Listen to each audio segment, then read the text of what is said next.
Hello everyone, and welcome to part 2 of this week's lecture. In this lecture, we are going to look at what is hydrostatic pressure and how we can calculate it.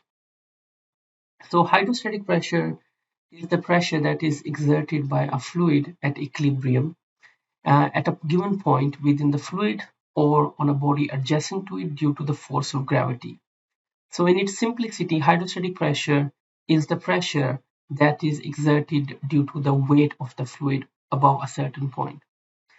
You might have done this experiment in school, or you might, if you go camping, you might have experienced that if you make up a plastic bag shower, and if you fill this bag with the water, and if you make different holes at different points, just like this setup here, so you will see that the hole that is at the top of this beaker or this container will have much less uh, pressure, and as such it will not travel far from the surface of this beaker. While if you drill holes at the bottom or towards the bottom of this beaker, you will have a much higher pressure, or a jet that travels far from the surface, because the weight of this liquid above this point is much higher compared to the weight on this point. So here you have only, this is the depth or the weight of the water, while at this point you have this much amount of water, and at the last point you have much more quantity of water that will exert much more pressure. So that is hydrostatic pressure in a very simple sense. Now let's look at if we can develop an expression for this hydrostatic pressure in terms of the height of the fluid. So to do that, we look at what we call hydrostatic pressure distribution in a fluid, or the variation of pressure with the position in a fluid at rest. So to do that, we let's say we have this body of fluid, and we take a very small differential volume, and this differential volume can be expressed as dx, dy, dz. And we know from lecture 1 that by using continuum approximation, whatever expression we develop for this differential volume will be also applicable to the whole body of this fluid. So we have this differential volume, and this differential volume is at rest. It means there is no motion and there are no shear stresses. And all the forces acting on this fluid element must be in equilibrium. It means that the sum of all the forces should be equal to 0 in all directions for this system to be at rest or at equilibrium. So let's first look at x direction. So let's say at point x, you have a force that is Fx, and that is acting on an area perpendicular to this direction of this force, and that force generates a pressure that is Px. And then on another opposite wall, you have that is point x plus dx. You have a force that is Fx plus partial x, and that is equal to P, that generates a pressure of Px plus dx. Okay. So let's look at these forces. So we can write this force of x as Fx as Px times the area, because we know that force is pressure times area. And we can write the expression for the force on the opposite side of this area, of this cube. And dy and dz is actually the area of this surface that is perpendicular to the forces that are acting on these areas. And at equilibrium, we know that the sum of all the forces should be equal, or all these two forces should be equal. So we can write Fx is equal to Fx plus partial x, and then we can replace Fx with the expressions of pressure, and we can cancel out the area here because that's the same area. So we have that Px, it means the pressure at point x is equal to pressure at point x plus dx. And we know that the pressure at point x plus dx is equal to pressure at point here, that is point x, plus an increment of pressure, that is partial px. And the only way this expression can be true if this term is equal to 0. That's what I said. And it means that the pressure at point x plus dx are equal. And that's it can be right in mathematical form like this, that there is no variation of pressure going from point x to point x plus dx. And in the same way, we can write the expression for y, and we will have a same conclusion that a pressure Py and pressure at point y plus dy is equal, because there is no variation pressure in y direction. Okay. Now let's look at point z, or in z direction. So again, we assume that there is a force Fz that is acting at point z, and then there is a force that is Fz plus dz that is acting at x plus dz plus dz point. And now we have another force that is actually due to the weight of this differential volume, that is equal to the force of gravity or the weight of the system, and that is equal to dw, because that is the differential weight. So now if we write expression for these forces in z direction, we can see that we have the Fz force, we have the force that is z plus dz, and then we have the third force that is equal to the weight of the fluid. And we know that the weight can be weight is equal to mg, and this dm is the weight of this differential volume. And we can write the weight in the form of density m over v. So we can write that the gravity force is equal to g rho dv. And the volume of this cube, because it's a cube with dimension dx, dy, dz, so we can easily write as force of gravity is equal to g rho times the volume of this cube. Okay. So now if we do a force balance, we will see that this is how we can write the force balance. The forces acting downward is equal to the forces acting upward. And if we put the expressions of forces here, we have this equation. And from this equation, we can rearrange and bring all the pressure equations on this side. So let's say we have pressure at z plus dz times the area minus pressure at point z times the area is equal to minus rho g and dx dy dz. So if we divide this expression by volume, that is here, we will have the equation that is equal to Pz plus partial z minus Pz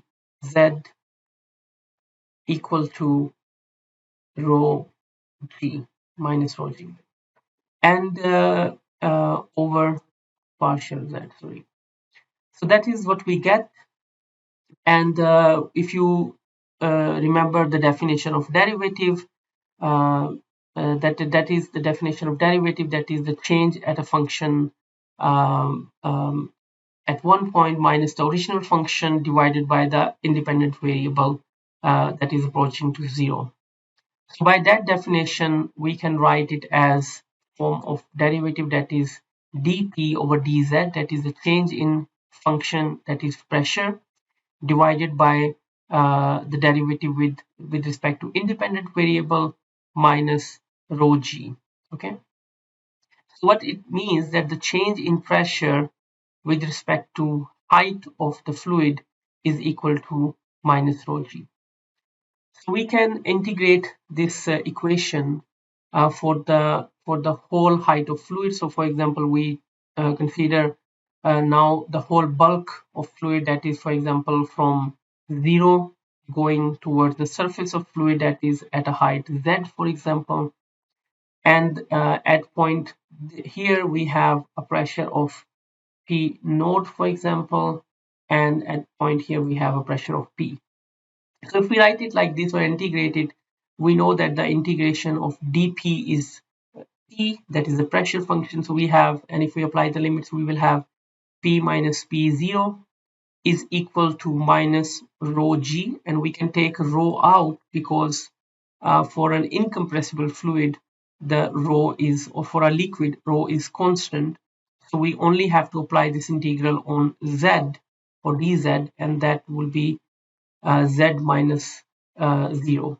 Okay, so we will have the final expression, that is P is equal to P naught, P minus P naught, sorry, is equal to minus rho gz. So in terms of pressure profile, so this is what we call a pressure profile. We can draw it, and you will see that at a height 0, you have the pressure P naught, but as you move away from this 0 and go towards the surface of this fluid, the pressure decreases. Okay, so what it means that in general the pressure decreases with elevation, and people who, for example, do rock climbing or mountain climbing, they know that at very high points the pressure, the air is much more thin because the pressure is very less there. Okay, so we can write this expression in a more sensible engineering way. Instead of looking at the height of the fluid, we can look at actually the depth of the fluid. So the height of the fluid is actually just opposite to the depth of the fluid. Okay, so this is the surface of the fluid, and now instead of looking the z, that is the height of the fluid, we are looking at the depth of the fluid. So we can replace z with minus z with h, because that is much more practical for us in terms of engineering application. For example, if you have a container and you know that what is the level of this liquid inside this container, and that is the h of the system. And also this expression now says that the pressure, the delta P, increases as you move from surface to the bottom of your liquid. And the people who do scuba diving, for example, they might know that as you move towards the bottom of the sea, the pressure increases. So another way of looking at it, that we can, for example, this is a container that is open to atmosphere, and that is the free surface of your water. And at this free surface, this liquid experience a pressure that is P0, or the atmospheric pressure. And then as you move away from the surface and at a height of h, you have a pressure P. So that is an arbitrary pressure. So we can write that P minus P0 is equal to rho gh, and if we take this minus P from this side to the other side, we will have P, that is the pressure at point here, is equal to the atmospheric pressure plus the pressure due to the weight of the liquid above this point. Okay, and if you remember from part 1 of this week's lecture, that we can write this pressure in the form of a gauge pressure. So if P node is the atmospheric pressure, it means that P is the gauge pressure. So we can write P gauge equal to rho gh. Okay, so that is what you will see on an instrument at this point. And if you want to convert this gauge pressure into absolute pressure, you just have to add P node, that is the atmospheric pressure. Okay, so that is much more detailed, complex calculus. So now let's look at, in a very simple way, what actually hydrostatic pressure is. So the physical interpretation of hydrostatic pressure can be calculated using a simple force balance, for example. So here you have, let's say, an element of fluid, and in this whole body of fluid, we assume that we have a column of water with the area A, and at the bottom we have a force that is pressure times area, and at the top of this water column we have a force of P node A, that is atmospheric pressure times the area of this column. And then we have the weight of this column itself, so that is mg, and we can express it in the form of density times the volume times gravity. Now if we just do the force balance of these three forces, we can write the total force should be 0 because it's at equilibrium. So we have PA times PA naught A plus rho A G delta Z. So we can cancel out the area, the arbitrary area, and we have the final expression that is exactly the same as we saw here after this detailed calculus. So what it means, the key concept to remember is that the pressure at depth dz is caused by the weight of the fluid above that point, and it is independent of the cross-sectional area of the liquid column.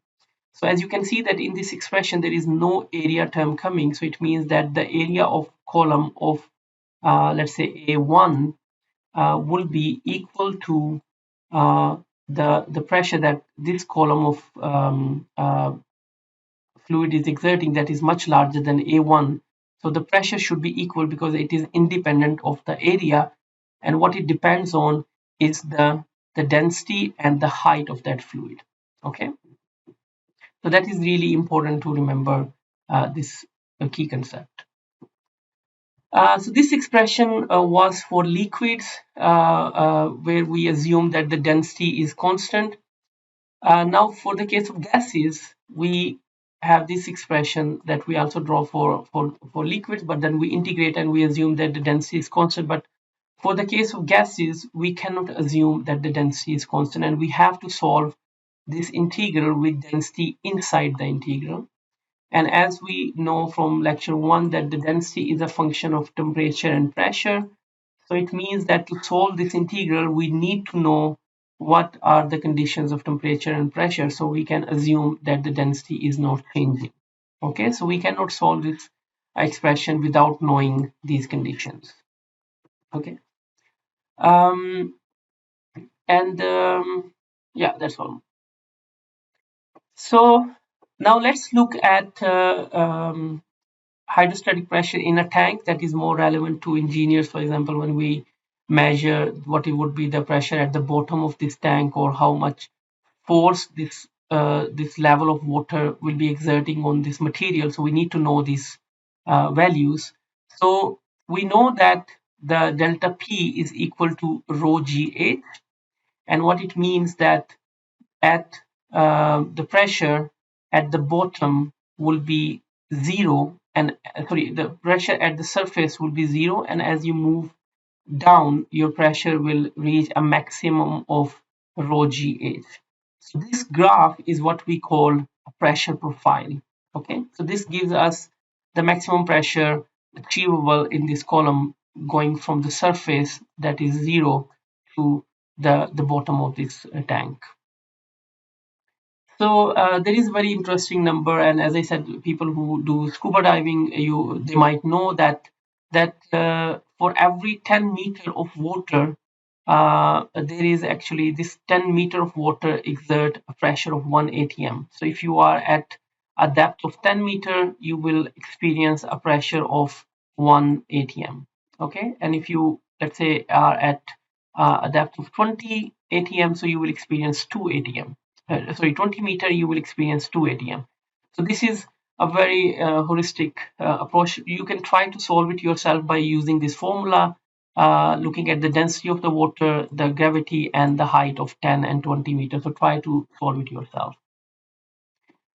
Now let's say just an interesting example. Let's say we turns out that there are aliens at the bottom of Mariana Trench, that is the deepest point in sea, that is at a depth of 10,000 or 11,000 meter approximately. And we, of course, we want to go and say hi in the abyss style. So, but we need to make sure that we can actually get there. So we need to design our sub, and we need to make sure that the sub can handle those pressures. So what would be the pressure that we need to design our sub for? So we can easily calculate it by using this expression here. So rho GH, we know the density of water, that is 1000 kilogram per meter cube. we know the density of, the value of gravity, that is 9.8, and the depth of the point, that is almost 11,000. So if you just multiply this, you will get a pressure of almost 1063 atm, and if you see, it obeys this relation that I gave you here, that for every 10 meter you have 1 atm.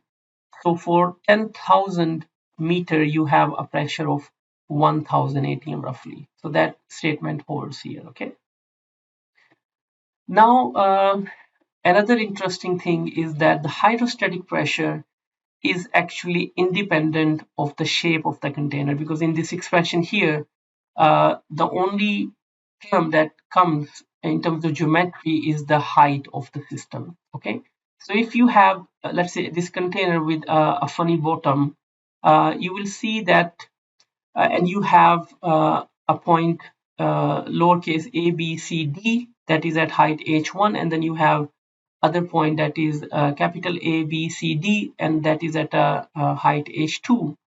So at height H1, the pressure at point PA should be equal to pressure at point PB, and it should be equal to pressure at point PC, and so on. And we can write PA is equal to the atmospheric pressure that is exerting on the surface plus the the density of water times g, the gravity, and the height h1. So it doesn't matter what is the shape of this system. The only thing that is important is the height of this point. And with the same logic, we can write PA, P capital A is equal to P capital B and is equal to P capital C, and we can express this in the form of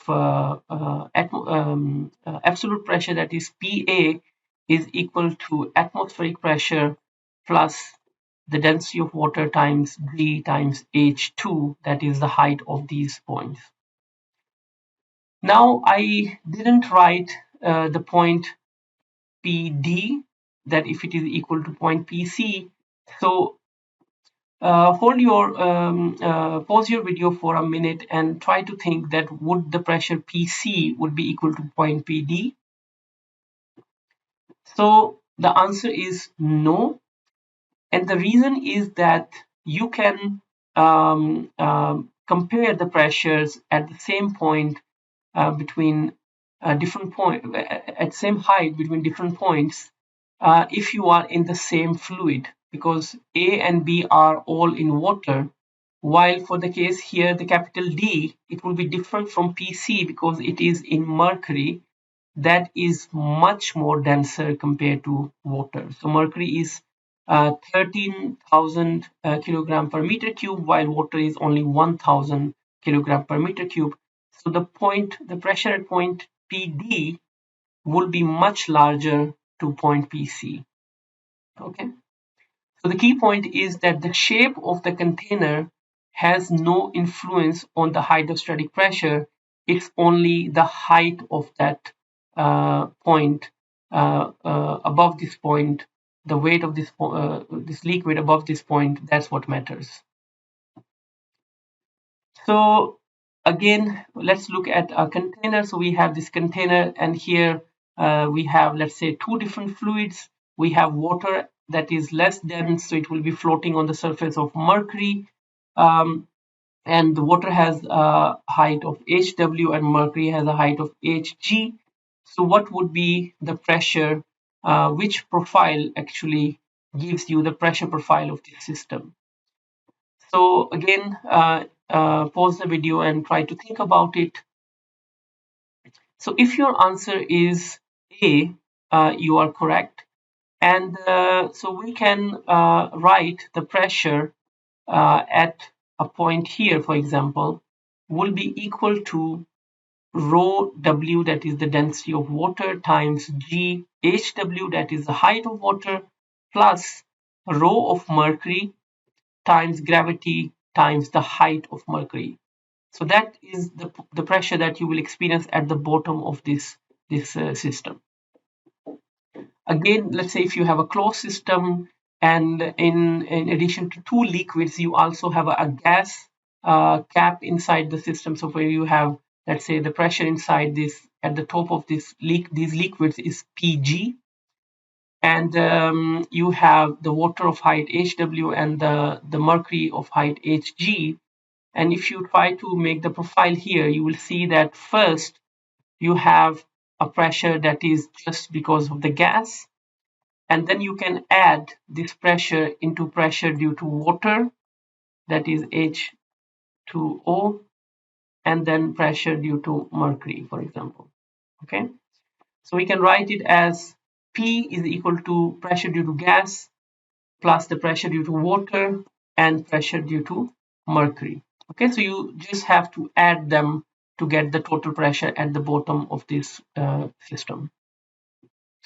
And with that, we have finished what is hydrostatic pressure and how to calculate it. And in the next lecture, in the next part, we will look at Archimedes' principle and Pascal law. Thank you for your time.